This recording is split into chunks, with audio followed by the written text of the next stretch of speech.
On the surface, these islands and inlets appear pristine and untouched. But the First Nations people that live and work here have witnessed a change in the waters surrounding their home.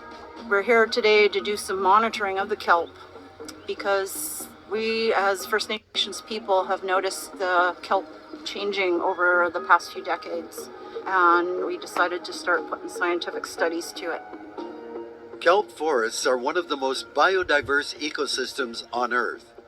More than 350 different species can live on a single kelp plant. They're the ocean's protective breeding ground for thousands of species. It's like a nursery for most fish. It's got so many different levels and different animals and different characteristics.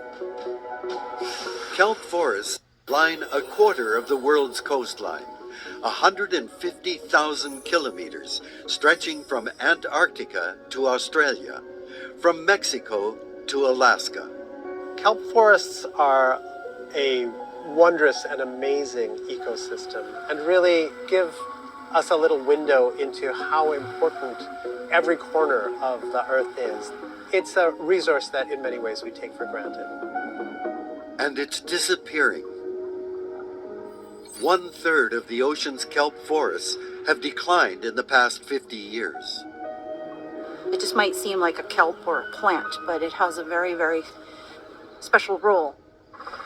Gina Thomas is part of a network of First Nation guardians who monitor the health of their local territories.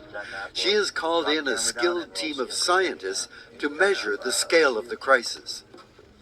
Ondine Pontier is part of a dive team from the Hakai Institute. She's searching for a predator of kelp. The water's temperatures are getting warmer. We're starting to see more sea urchins overpopulating. They have 6 little teeth, and they can mow down a kelp bed in no time. And they leave what we call urchin barrens. There's nothing left, so it's like a clear cut. So these little critters can do a lot of damage really quickly. Sea urchins move in mass herds and can devour kelp forests at a rate of 9 meters every month. Hey David, look at this big guy. Oh, wow, you got big red urchin. Wow, that's huge. It wasn't even the biggest one down there. Wow. Just covering like a carpet of urchins right beside the kelp, slowly encroaching. It weighs a lot too, and that beak, it looks like it's been eating a lot. It was eating while I was plucking it off the ground. Yeah, it's full. It's amazing something so sensitive can cause so much damage. Next, the divers will measure the decline of the kelp. Without it, entire ocean ecosystems will collapse. It's important to map kelp because it's an indicator species of how healthy our coast is. And so what we really need in order to understand how kelp is changing is to make really good maps of where the kelp is right now. The plan is to map the kelp forest in 3 dimensions.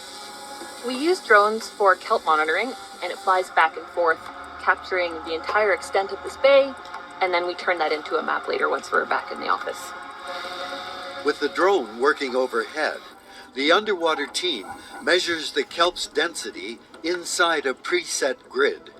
Our team, as the scuba units, we get to go underwater and look at how much kelp there is. We're gonna put out these buoys that we have here so that the guardians can have a reference as to where we are underwater for their surface surveys. We fly the drone at the same time that the divers are out with buoys, and what that lets